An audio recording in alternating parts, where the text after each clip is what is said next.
Welcome back to the show. And I wanted to share with you what I've learned from 1,460 days sober. And I'm just going to check that's the right number because I don't count the days anymore. But yeah, I calculated it. Yeah. So 4 years, 1,460 days, 4 years sober, no alcohol. Now, why do I want to share this with you? Well, I'm not sharing this with you to say you have to stop drinking. I'm not sharing this with you to say alcohol is the biggest evil of all in the world. But I'm going to share it with you because the journey that it's taken me on, the different outcomes and results in my life and health have been phenomenal. And if I had kept drinking the way I was, then I know life would be very different. Now, look, I grew up in Northern Ireland. I probably had my first drink at like 13 or 14. I was probably binge drinking around 16. And then from there onwards, some pretty consistent heavy drinking. And as an adult into my 20s and 30s, drinking a beer a night or 4 or 5 nights a week, I'd have a couple of beers. On the weekend, it'd be quite a bit more. And so for a lot of people, this would be probably labeled as somewhat normal, just a couple of wines or a wine a night or, a bottle of wine on the weekend. But what I started to realize was I wasn't in great health. So this is 4 years back. I didn't have a lot of energy. I had those afternoon slumps. I was a little bit foggy in my memory and attention to detail. The thought of standing on a stage and having to tell stories, that would just be daunting. So I definitely had some performance issues. And you know what? Personally, it was affecting my relationships as well. Just you don't have as much energy. You don't have as much motivation when you have a few casual drinks. As I say, I'm not here to shine a light and say, please never drink again. That's not what I'm trying to say. But I want to be honest and just share that this journey has been a very interesting one. So if I go back 1,460 days ago, my partner Caroline said, hey, I'm going to do 1 year no beer. And I thought, what's that? That sounds terrible. And she said, look, it's 1 year of no alcohol. And it was kind of in the middle of COVID. And she said, look, most nights we're like sharing a bottle of wine. And maybe many other people in the world were doing the same in COVID. I don't know. But we both didn't feel good. And we knew it wasn't really that good for us. So I said, look, good luck. Go for it. I don't think I can join you.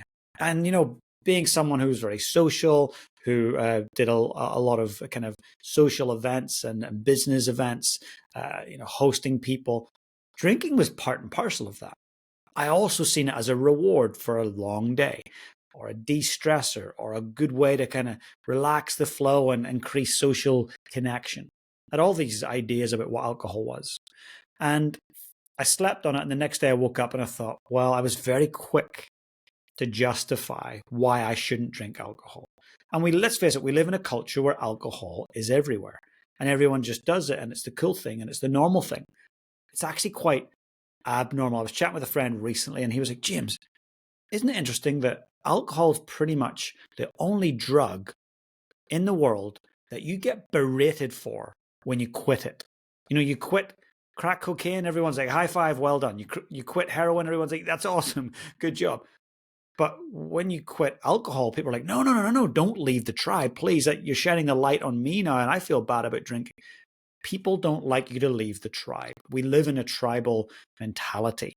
And when we drink together, we share that together. But when someone says, no, I don't drink, often it makes the other people feel a bit unusual, disconnected. It makes them question their relationship with alcohol. So I knew that I had to do it. And I started kind of thinking, well, why? I'm a big believer in like, why do we do the things we do? So why should I give up alcohol for a year? I was looking at my year ahead and I had big events and I was hosting Prime Minister and, had a mastermind group that I was running and we were going to fly on a helicopter and land on the snow up in the remarkable mountains and have some champagne at the top. And I thought, this is a bad year to be doing alcohol free. But again, there was these justifications. So I said, you know what, why would I do this? Well, why? 1, I want to live longer. 2, I want to live better. And I wrote all these things down. 3, I want to actually look at my body and be a bit more attracted to my own body. 4, I wanted to be here when my son's older and maybe he has children and I can actually engage and run and explore the world with my grandkids. I wanted to avoid ill health. I don't know about you, but I hate going into hospitals. Now, if you work in a hospital, you probably are just used to it. But for those of us who don't spend a lot of time there, it's not a fun place to go often. It often means we're sick and we're in need. I want to avoid that. And I know that if I reduced my alcohol intake, it would make a big difference. So the next day I said, Caroline, look, we've got a bottle of gin in there and a bottle of wine. Next 24 hours, I don't want to waste that. Let's get that drunk and we'll start tomorrow. So the very next day, with a big hangover, I started 1 year, no beer. And the first couple of weeks actually were pretty challenging, and I was looking for substitutes a lot. So the company T2, and I don't get any kickbacks or royalties from them, I drank a lot of T2, as did Caroline.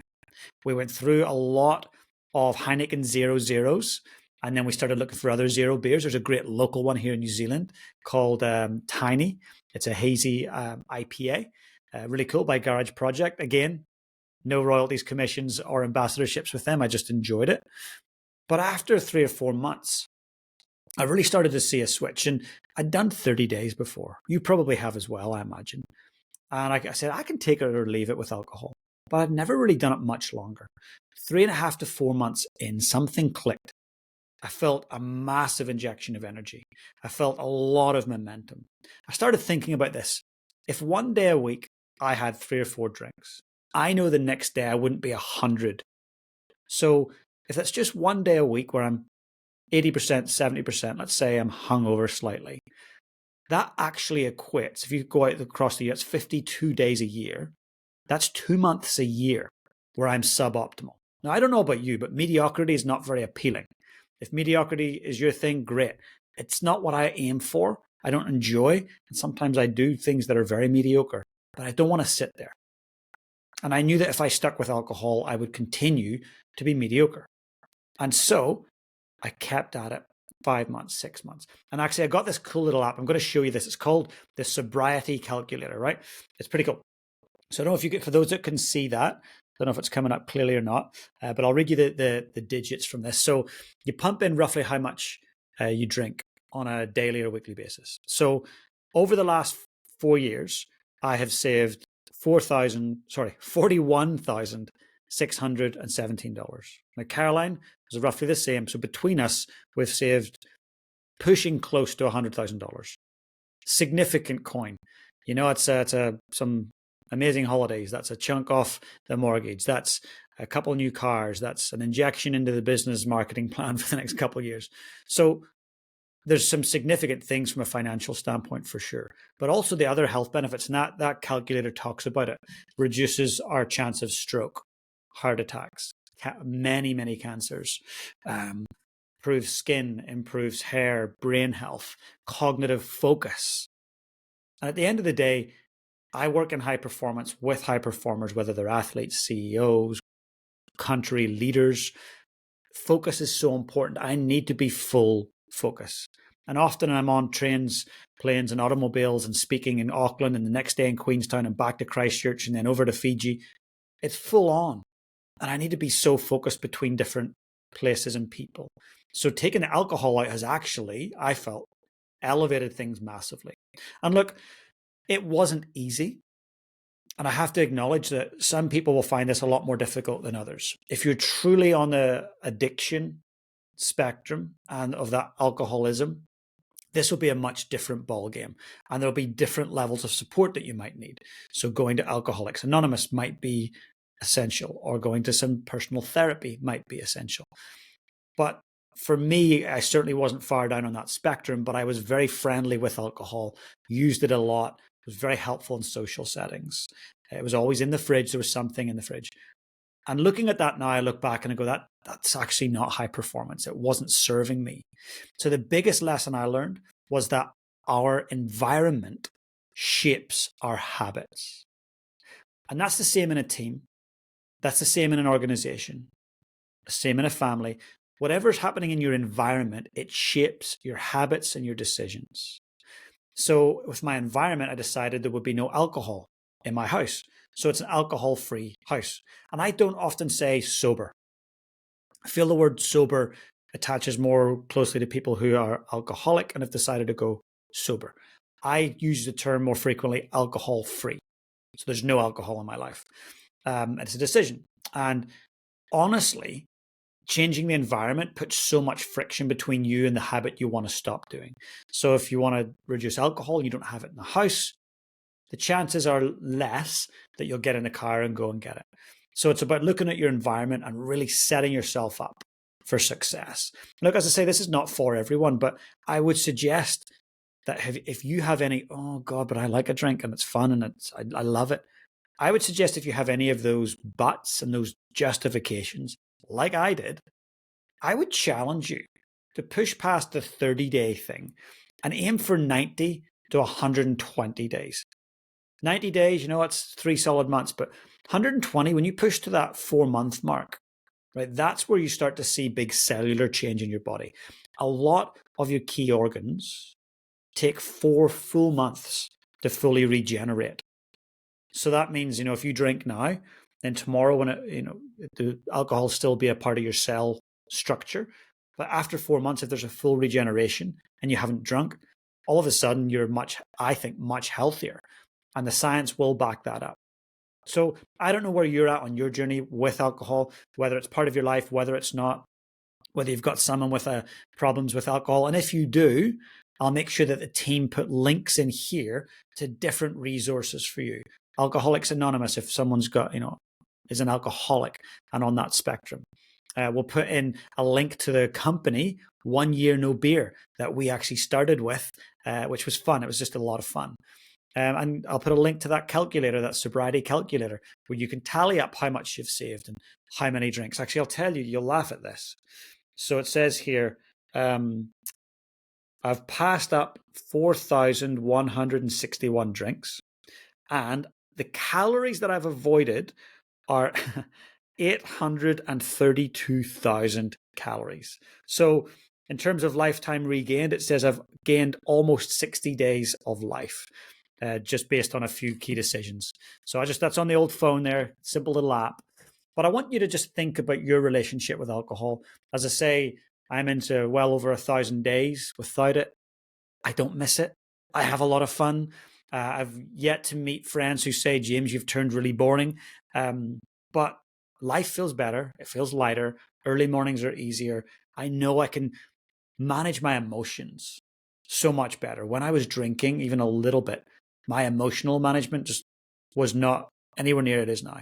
I'm way more responsive now and way less reactive. Still a work in progress, but I feel like I'm more in control. And as I say, if you've got lots of justifications, I've always drunk, or my liver's made for it, or it's all good, or it's a family tradition, I want to challenge you to see if you can just do the 90 to 120 day of alcohol free. Fully alcohol free, no cheat days, no it's low alcohol, none. And the only reason to even attempt it is to test, see how you feel, and shift your relationship with alcohol. So this is not necessarily about saying quit, never do it again.